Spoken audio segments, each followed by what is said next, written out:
Ευχαριστώ πολύ. It is not clear for me if there is anybody in the audience non-speaking Greek. Okay, there is somebody, so I will continue in English.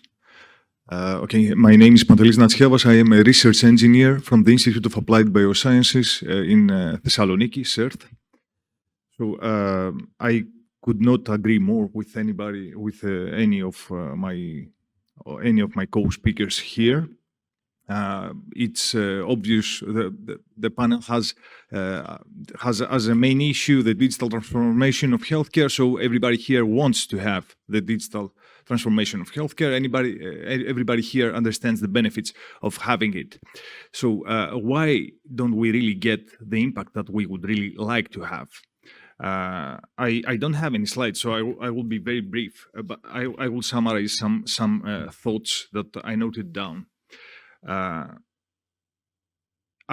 I will emphasize mainly on the public sector of healthcare, because in Greece, and I think in most European countries, the biggest percentage of healthcare is actually provided through some kind of public healthcare organization, or if it is indeed provided by a private healthcare organization, it is at least partly reimbursed by the public sector. So I will emphasize on the public sector, where I think more than 90% of the healthcare really takes place. So why things don't really work? Why things are so hard in the public healthcare sector? In my view, I have noted 5 key factors which could, in my view, could facilitate the digital transformation, and in my view, they are rather realistic. First of all, in Greece, we have a problem with legal issues, with legal artifacts, with legislation. Maria mentioned a lot of innovations conducted in Papageorgiou General Hospital. I'm pretty sure the other speakers here have other examples also to mention. Things happening in the context of research projects. Nobody mentioned that hospital engineers cannot really be paid through national research projects. So who is really doing this work? And why should they do it?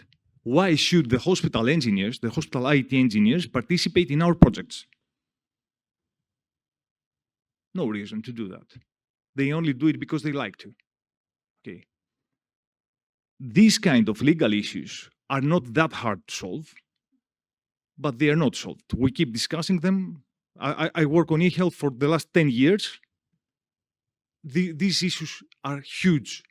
They play a huge role when I'm trying to reach a public hospital and get them funding. Even if I have funding, they don't really want to be engaged. And I am on their side. They are right. Okay. I am only trouble for them. Okay. Another legal issue. Which director of a Greek hospital will take the responsibility to share data with an IT company which would like to run a machine learning algorithm or something like that? Nobody would. There is no legislation ensuring defining how this should be done, if there are rules or not, who should take this responsibility. So they don't really take this responsibility, and they don't really share data. They are right, in my view. Another legal issue. European health data space. Who is really educated in the hospitals and in other kind of public healthcare infrastructure, like the regional health authorities, or even the Ministry of Health? Who really knows what European health data space regulation is? I'm afraid not that many. Of course, this is not a Greek law, it's a European law. But this law will have to be nationalized in the next couple of years. So if we indeed intend to do something on digital health, we should first of all try to learn what this legislation is. This was the first issue that I noted. It was the legislation. The second issue that I have in mind is management issues. Greek hospital managers typically change each time we change a minister of health, or even more frequently. So I guess that even if somebody wanted to have a policy for e-health in his hospital, he would not have the time to implement anything. Okay. The change of this situation would not cost anything, would not require a new RRF, it would not require 500 million euros investment for e-health. Okay. Third thing that I would like to note. Hospitals need staff. They need technical capacity in order to do things. Everybody keeps complaining about not having, the hospitals are not answering my emails. The regional health authorities do not really tackle issues. Of course they don't. They don't have the staff to do it. They don't have the technical know-how. They don't have the capacity. Okay. This also does not require 500 million euros to hire 5 people for each hospital. I mean, these are not huge amounts of money. Fourth, of course, is that money are indeed needed in order to invest in technical infrastructure or to buy IT systems or things like that. Of course, money are needed. This money will pay the system back. We have a very expensive healthcare system, so investing this money is not really spending this money. I'm pretty confident. I don't have the numbers, of course. I'm not a minister of health, but I am pretty confident that this money could return relatively easily. Fifth and last key point that I would like to point out, I wonder if there is, even on a paper, a national policy on e-health in Greece. This would not cost money either. I realize, perhaps I don't really know things very well, but I realize that Cyprus, a country which is in population like 1/10 of the Greek population, they have a national e-health authority. Is there a relevant authority in Greece? Do you know? I'm truly asking. No. Okay. So we have a gap here. We need to do something about it. If I understand correctly, the equivalent of, if I could call it equivalent, of a national e-health authority in Greece is Idika, right? No? It's not an authority. But it's typically it's the General Secretariat for strategic. So it's General Secretariat within the Ministry of Health. But in practice, if you take a look at what is foreseen that the responsibilities of a national e-health authority is described in the health situation, this involves many more activities and responsibilities which they don't exist. So Dimitri, we cannot hear you well.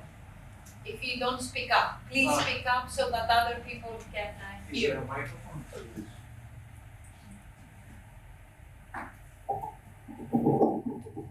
Yes, I say that in Greece, typically, it's General Secretary for Strategic Στρατηγικού Σχεδιασμού. This is part of the Ministry of Health. But in practice, if you take a look about the foreseen responsibilities of such an authority as described within the European health data space, then there are a lot of gaps and responsibilities that today either do not exist or are taken care by other offices around other ministries and parts of the Greek government. So that means that the responsibilities are shared across the government, and in practice there is no central governance. meaning that there is freedom today to do things in parallel without any central coordination. Okay. Okay. Thank you. Thank you very much, Dimitri, for that. So practically, there is no national e-health authority in Greece, if I understand correctly. Okay. The national legislation should conform until 2027. So, because it's a new regulation, so we have time ahead of us.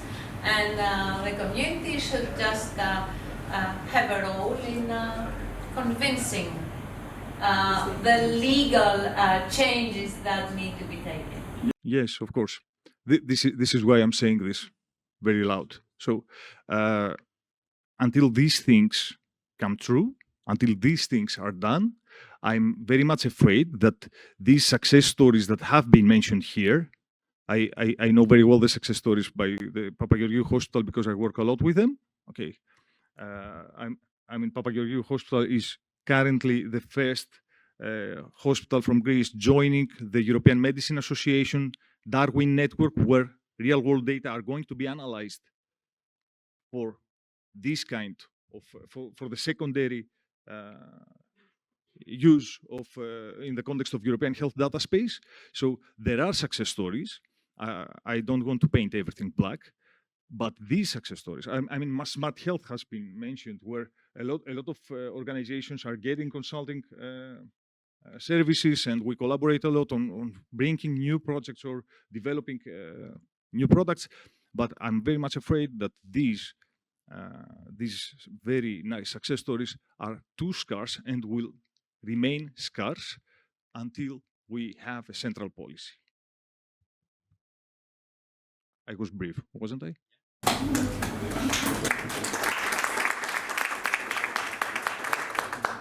Okay, I will try to summarize and cherry-pick some of the topics raised by the speakers, and specifically by Pantelis. So let's start our discussion, a very short and very brief discussion on some of those matters. So starting from the main topic, which is the cornerstone behind sharing data, we will be talking about sharing data and how we can use all these technologies, the emerging technologies, artificial intelligence, all these techniques are asking for data, big data, and technologies to sharing information. So the cornerstone is interoperability. How can we enforce the interoperability within our organization and across different organizations? It is a major issue. So I would kindly ask Mr. Kaismarides, how do we deal with this topic? First of all, we have to deal with how to change the management of adapting with this transformation. Doctors are very tough to accept the change. We had a lot of resistance to change by putting into the system data that used to have mainly every day on paper. So we had to convince them that you have to put the data into the system. Otherwise, you're not gonna get any result. No clinical data, nothing could be used after, so could get a value. Now in a better position actually, but at least data is coming into by having the speech-to-text equipment. We're going to introduce artificial intelligence actually into getting into data. By when the doctor actually sees a patient, of the discussion, this kind of software actually will make a synopsis that's getting into the system. Apart this, we're trying to do all these kind of connections, as I said before.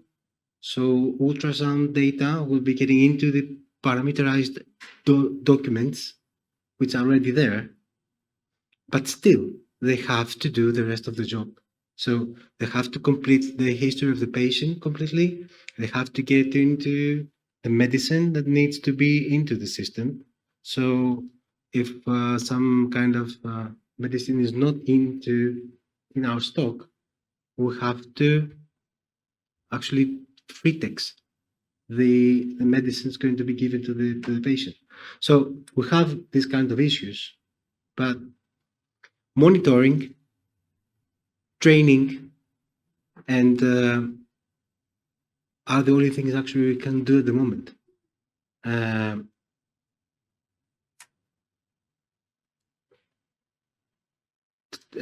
Usually, they're getting into us asking for solutions, asking to get better as users, so they can use the system more efficiently. Is that okay with you? Angelina, you presented a network, a hub actually, where it is encompasses most of the stakeholders. Is it interoperability an issue there about the information flow between all these stakeholders? Yes, of course, and we're not talking only about technical interoperability, but also about organizational, legal interoperability.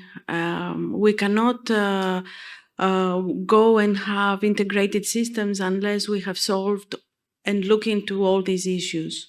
And of course, we need to have quality data in order to be able to, and structured data in order to be able to make it interoperable. So it's really also an ecosystem interoperability. It's not a simple issue, but we also need to think systemically. So we need to see all the layers, and we need to make actions across all the layers.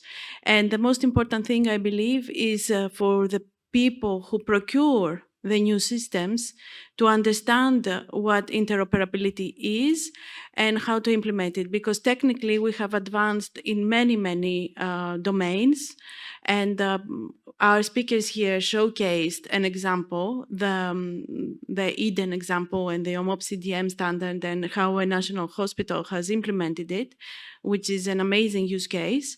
But at the same time, we need to have a legislation, like it was mentioned, in order to be able to share the data. We need to bring along also the industry in it and identify ways that they can use the data. And also we need to have systems that there is a viable competition, so that there are companies who will create based on specific standards and specific requirements, which right now are lacking. They're only project specific and not national health Greek specific for all. So it's very difficult to have compliance, and this is why we have this whole implementation issue. But technically, most of the issues have been solved. Thank you. There is a technical solution, but it is a matter of policy. Yeah. Okay, Maria, you presented a very large portfolio of research projects, where I expect that you share some data, Papageorgiou hospital data. How do you deal with this in terms of interoperability and the volumes?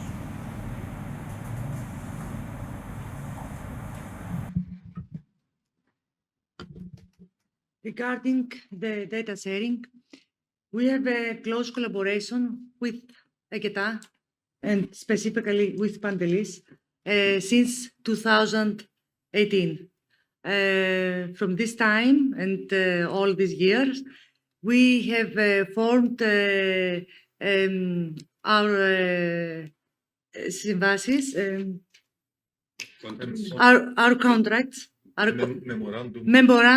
memorandum firstly, and then contract, in order to have the collaboration that we need to have in order to implement all these European projects, and to go further and put our hospital in the ecosystem of smart health, or in the network of Eden and Darwin EU. In our hospital, we have the GDPR company and our legal department who support all these initiatives. Of course, it's also the decision of the administrative board. We are an open organization. We look for digital transformation all these years. The digital transformation is not something new for us because we invested through all these digital tools from the beginning of the hospitals 25 years ago. Of course, as I told you before, this is something that we could not do before all by ourselves. That's why we have established very close collaboration with CERT, with FORTH, with Symbiosis, with the third health region of Thessaloniki, and with other organizations across Europe. Okay. Thank you. Let's discuss another artificial intelligence and what it brings to healthcare actually and for the citizens. So we've been bombarded with a lot of information, a lot of data, expectations actually about what we should expect from AI, and in terms of prediction, in terms of monitoring, in terms of medical devices. So, what should we expect in the near-term future? What you see, what you envisage in your own organization as something that can be integrated smoothly into the operation of the organization? So, what do you think that we will see in Greece in the next decade? So, let's start with Stathis. You said a lot of things about AI actually, and how its position in this perspective. And you're doing a lot of things since early 2000. I would like to answer in Greek. Yeah, okay.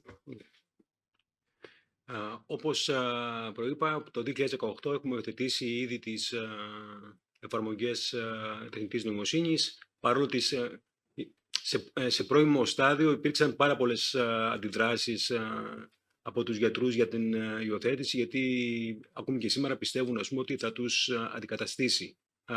Παρ' όλα αυτά, η θέση μας είναι ότι η τεχνητή νοημοσύνη ήρθε προς ώρας, με αυτό που μπορούμε να εκτιμήσουμε είναι να βοηθήσει, έτσι, ένα σύστημα υποβοήθησης προς την ακρίβεια της ιατρικής διάγνωσης.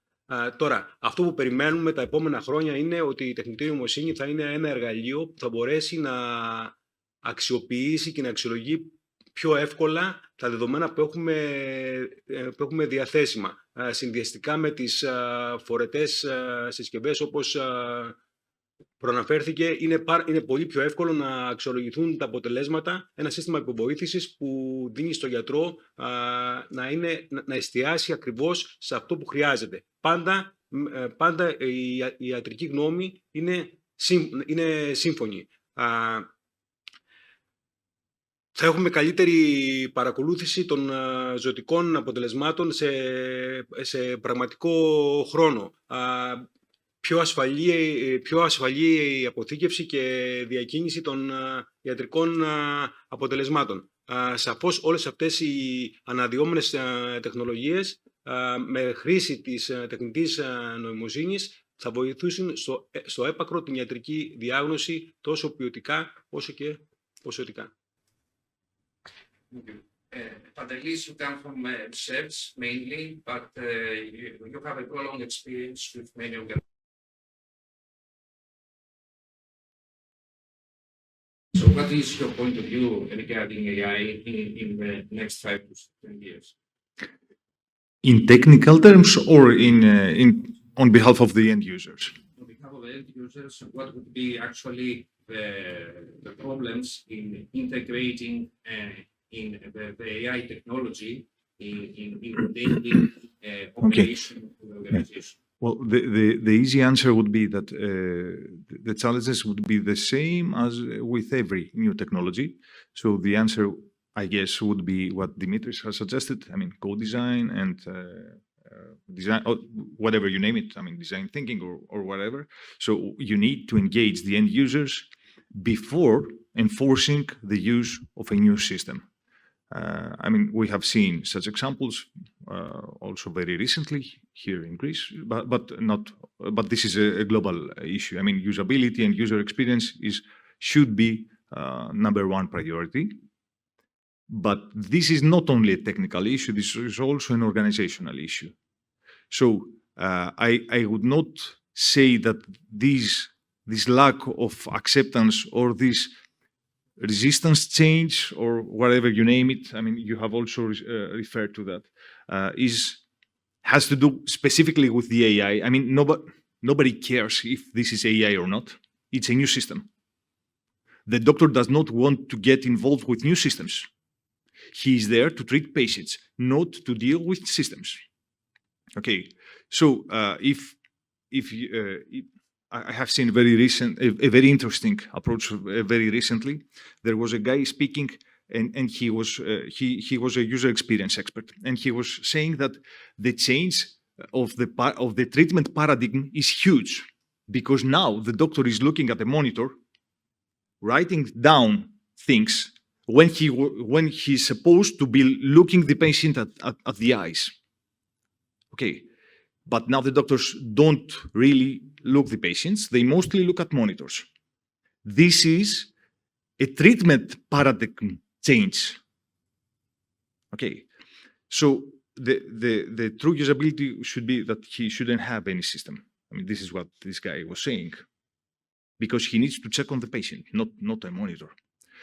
But this guy was also saying that audio computers would be the solution, because there could be, at least in principle, an audio computer where everything would get recorded through audio interaction and would hopefully get translated into structured data. So summarizing, I think that the difficulties are the same as with any new technology. There are such, I mean, everybody complains about the new e-prescription upgrade here in Greece. This has nothing to do with AI. If it has to do, nobody knows it and nobody wants to know it.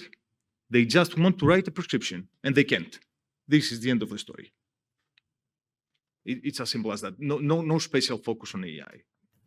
Yeah, but technologically, AI is a non-deterministic solution. I mean, so it gives you something with a probability. Okay. How trusted can be this decision made by the machine, actually, or the suggestion? It will not. Oh, great question. It is not really trusted. But I had a very nice discussion.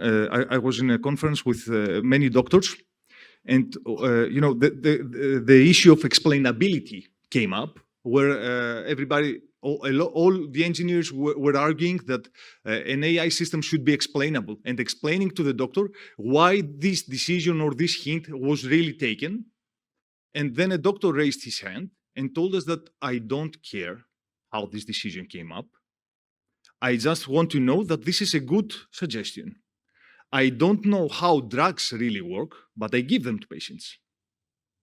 And he told us a very good example. Nobody really knows how paracetamol works, which is a very safe drug given to patients for 50 years or something like that. And they yet, even today, they don't really know how this thing works, but they give it because it works. So who cares? I think that the doctors would not really care. I mean, there is a lot of regulation and the chaos about regulations and standards, and we have been witnessing AI Act, and in the coming years, how these technologies will be enforced and applied. And how do you see this landscape here? In Greece, we have too many regulations, but we still don't have the necessary regulations. You know, this is very strange. And we expect the new regulation to be imposed by the European laws, by the European authorities. And this is dissatisfying, this is bad. But eventually, things have started moving because Europe will impose, like the European Health Data Space and the Health Technology Assessment Regulation, will eventually impose to Greece to follow the European paradigm, eventually. So in the following years, we're positive and we expect to have the good news, let's say, because we need to comply with the European regulations. Angelina, your point of view on this from the European perspective? I agree. I think European legislations will drive eventually the transformation also in the Greek national health system. This is unfortunate because we could be doing it already, but we have seen the past decade that it gave us a very strong push through the e-prescription, and I believe that it will follow the same trend. I think that health technology assessment is very important, and we need to look in Greece beyond the medicines and more on the devices as well. I think will really drive things because we see now there was a mention that there is even an application that has replaced medicine from sleep. It was presented as Sleepio. And we see now that devices will be more and more an integral part of healthcare, and we need to be on top of this game, and change needs to happen. But until that moment, European regulations will help us move forward. We saw also that in the United States and in China, I mean, the evolution of the artificial intelligence and the relaxing of the regulations and the use of data made a lot of progress actually in AI, and it seems that they have taken the lead for the United States and China. How do you think that Europe will respond to this, especially given the Trump's administration who claimed that at least he promised that he would relax the regulations actually in AI? Yes, it's interesting because in the last panel we had the companies who discussed this issue. We need to take risks, and it was mentioned that in Europe and in Greece we are not so good in taking risks. But at the same time, I believe that there are the technologies to safeguard the use of data. So I think that we cannot have innovation unless we have data. So we need to really move along the trend of the US and China for this. Develop a very strong ecosystem where data can be shared, following all the important regulations to safeguard, of course, patient safety and all of our safeties, and also with specific controls.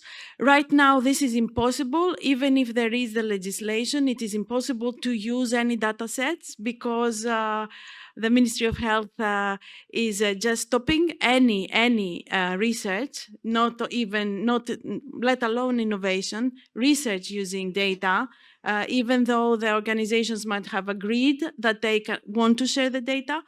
So what we are doing through the Hellenic Digital Health Cluster, through the different projects that we are involved, we're trying to showcase the importance of the sharing of data and the innovation that can be driven through this. So I believe with our efforts bottom up, we can really start being out front, and policy will follow. I believe it's very important to bring the bottom-up best cases and showcase that this is really important. The European Health Data Space Regulation, of course, is going towards the right direction. But we need to talk about the whole ecosystem. So industry should really be involved because industry is bringing the innovation. Hospitals and healthcare providers have the knowledge that can drive this. We need close collaboration and the ecosystem that will facilitate this collaboration. So we all talk about the human-centric need in the endorsement of technologies and the crisis and so on. This human-centric approach boils down to the staff. So you already some concerns about how big we are, how the staff can be educated, trained in order to be capable of dealing with all these technologies in their daily professional lives. So I want to hear your point of view, what are the activities that we envisage actually that can facilitate and possibly streamline this process of training people, of training staff, of how to use the technology, but at the same time in the center.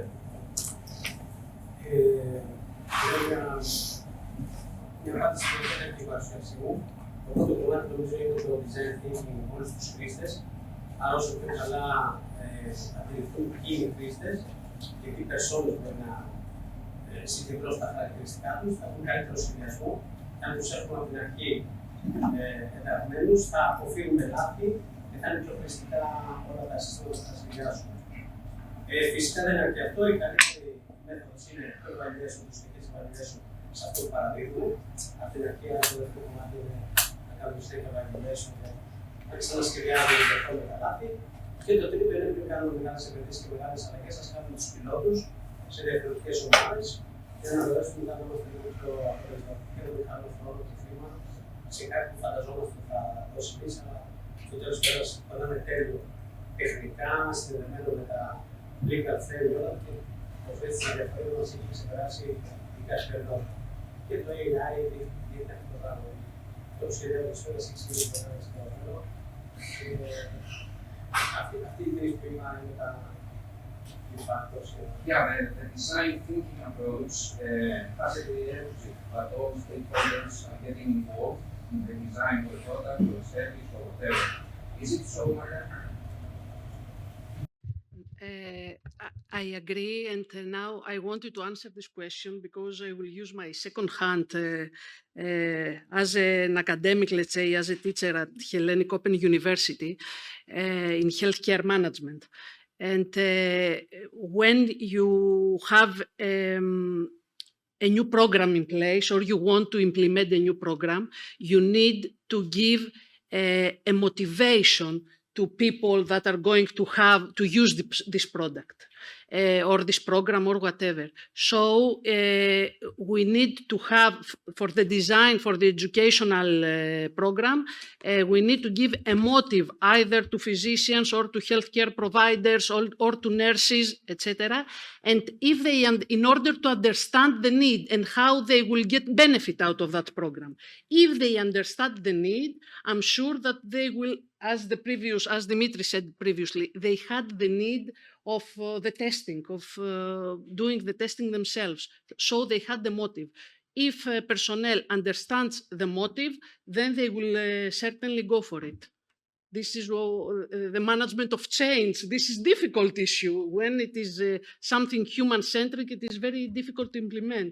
But there are ways if we identify the motive. Maria, how do you cope with this with the personnel, with the doctors, and how ready you are? What are the priorities that you have in the hospital in order for these people to get trainings with the new developments and the new technologies?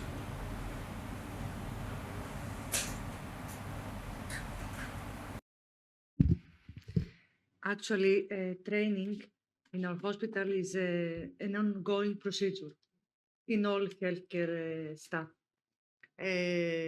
Not only doctors, but the nurses as well, and the administrative personnel. So it is our culture to have frequent training that it has to do with the adoption of some new solutions or cybersecurity or other matters that raise during the operation of the hospital. So we don't need to create a framework in order to engage some people to be trained. It's in our daily routine. your philosophy, let's say? It's in our philosophy, it's in our culture. We have internal training, especially in digital solutions from our IT department or from external partners that we collaborate with. Thank you. Today, actually, Yeah. today actually, it was a new circle that started some seminars for cybersecurity, and I was supposed to be there because actually it's obligatory for all the staff. All the staff should be trained in this seminar that will be conducted in the next 3 months. We all have to participate in this seminar with regards to cybersecurity. Rafi, you stressed some problems, some difficulties that you encountered with the public and the data in the organization and how you can deal with all the standards and so on. What do you think it is the main problem in standardization of the data across different organizations, and especially with respect to the public sector?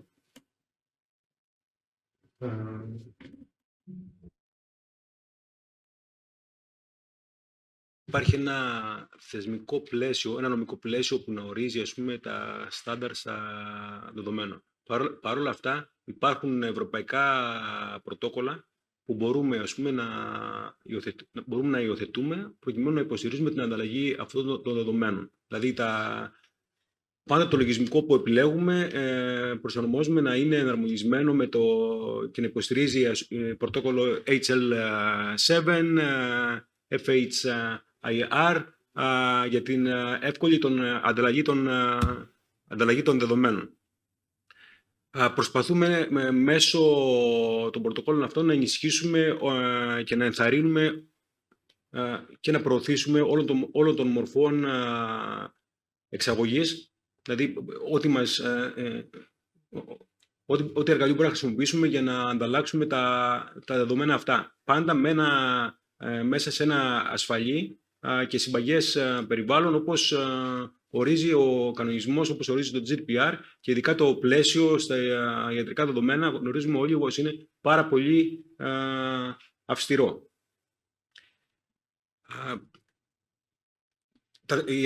Η υποστήριξη της διαλειτουργικότητας ουσιαστικά είναι η εξωστρέφεια ενός οργανισμού να μπορεί, ας πούμε, να εναρμονιστεί και να συνεργαστεί τόσο με τους άλλους οργανισμούς όσο και με το δημόσιο. Πολλές φορές, όπως είπα, ας πούμε, η εμπειρία μου από την υιοθέτηση του ψηφιακού φάκελου υγείας είχε να κάνει ότι απλά θέλουν να τρέξουν το έργο χωρίς να τους ενδιαφέρει ποιο θα είναι το αποτέλεσμα. Και αυτό είναι μια κακή πρακτική, είναι μια πάρα πολύ κακή εμπειρία. Μέσα από τη συζήτηση που κάνουμε εδώ, όλοι θα αντιληφθούμε ότι όλοι κάνουμε τα ίδια πράγματα. Τα ίδια πράγματα κάνουμε όλοι, αλλά με διαφορετικό τρόπο. Όλοι μας καταλήγουμε να κάνουμε τα ίδια πράγματα με ένα διαφορετικό τρόπο, χωρίς να υπάρχει μια συμβατότητα σε αυτά που κάνουμε. Δηλαδή, θα πρέπει η πολιτεία να μεριμνήσει, αν θέλει πραγματικά να αξιοποιηθούν τα δεδομένα αυτά, αν θέλει, ας πούμε, πραγματικά να πιάσει, ας πούμε, το νόημα της υποβοήθησης της τεχνητής νοημοσύνης και πώς θα συνδράμει να ομογενοποιήσει τα δεδομένα αυτά, να φτιάξει ένα πλαίσιο, να φτιάξει ένα κανονιστικό περιβάλλον προκειμένου να μπορεί όλο αυτό να υποστηριχθεί.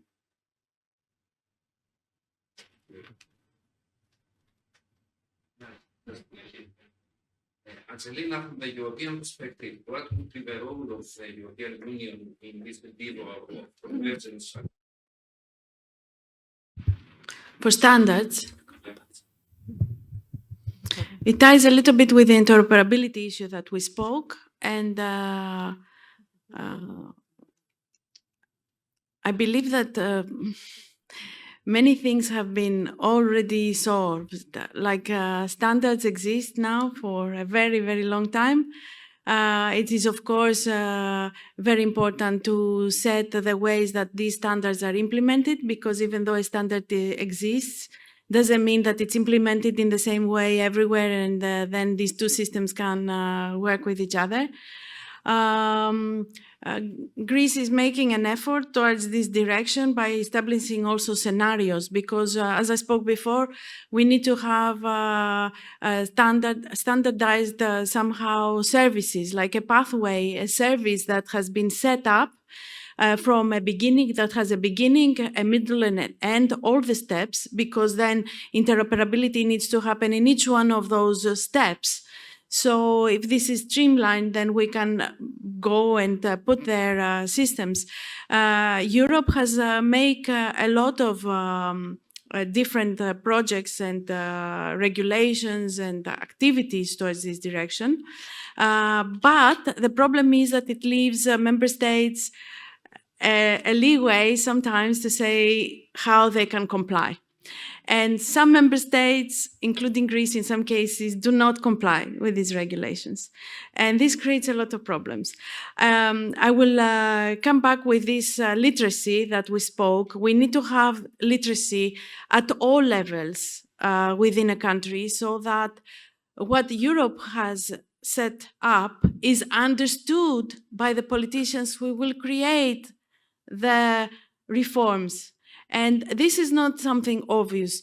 It's, again, we're working on silos, and this knowledge, some of us understand it, but it doesn't mean that we have a way, but we don't have the opportunity to communicate this knowledge to the politicians and really explain to them that whenever they procure something, they need to procure based on the European standards that have been established and have been used. And so, yeah, it's complicated.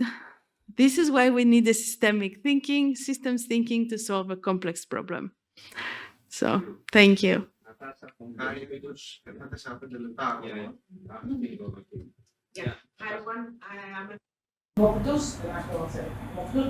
Just to give, I agree with the very interesting discussion and all the points that have been raised. Just to give a spike more optimistic, direction for Greece. Just mention two efforts that are happening right now.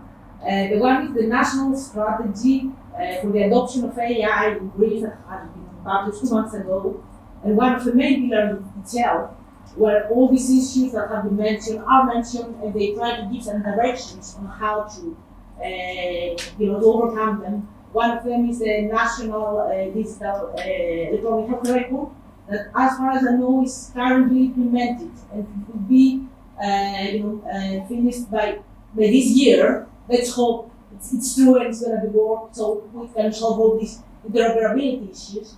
And the strategy says that it's going to be AI compliant, so all the AI systems can run on that directly, which is a very positive direction, I think. And the other one is the AI factory. I guess many of you have heard already.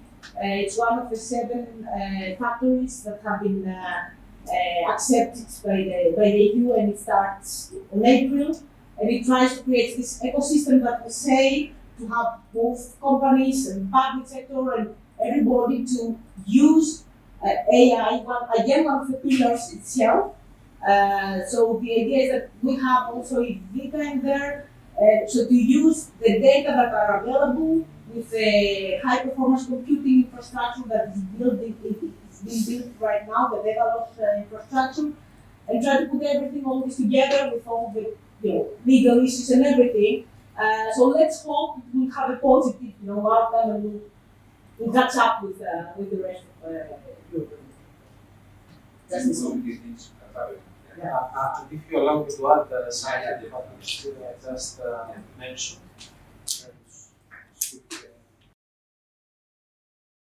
The European policy, since some of us were last month in Brussels to watch the European Health, the DIG conference, where more than 1,500 participants were there from more than 40 countries around Europe.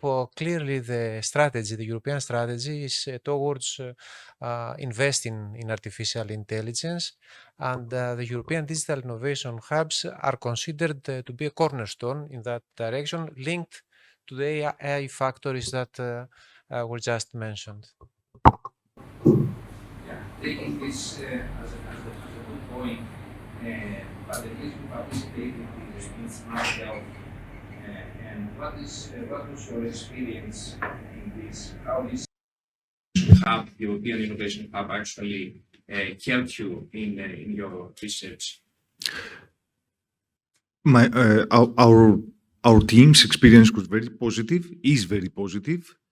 The Smart Health, the digital innovation hubs do not really emphasize on conducting research, but I would say that they could facilitate research because they help you to build infrastructures and collaborate with organizations to develop new things or to design new things. So it's not research per se, but it's definitely relevant. So I have already mentioned our collaboration with Papageorgiou General Hospital. So somebody might say that, no, not somebody might say, but I mean, we have part of the work being conducted in Smart Health has to do with the support of converting their data in OMOP CDM format. And this consequentially led to being part of the biggest real-world study in the world, which is currently in the process of being published. So this is something that I could say, being very proud that we contributed to research, even though the Smart Health Digital Innovation Hub did not really emphasize on conducting research per se. You also participated in Smart Health? Yes, of course. Not only with CERT, but with FORT also. And of course, we have a very positive experience. And not only, I can say that hospitals are the ideal recipients of the services that Smart Health can offer, because we gain all this technical expertise that we don't have. They support all these innovation solutions that we will need, that we need. And joining this ecosystem, new opportunities arise in order to apply in proposals, to get funding, and implement all the ideas that we could probably together have in common. And George, you also participate in Smart Health? Yes, we do. Yeah. We have a common project actually running. Hopefully, this kind of project will give us the ability to feed all of our data coming into as an OCR readable file into the places where the data should be, actually. So we can save time from the doctors actually to complete some of them. Then we can make their life easier. So yes, we're participating into it. We're expecting for the results coming. So hopefully it's going to be, we're going to be happy about it. Okay, I think this concludes our session. Thank you all fantastic speakers.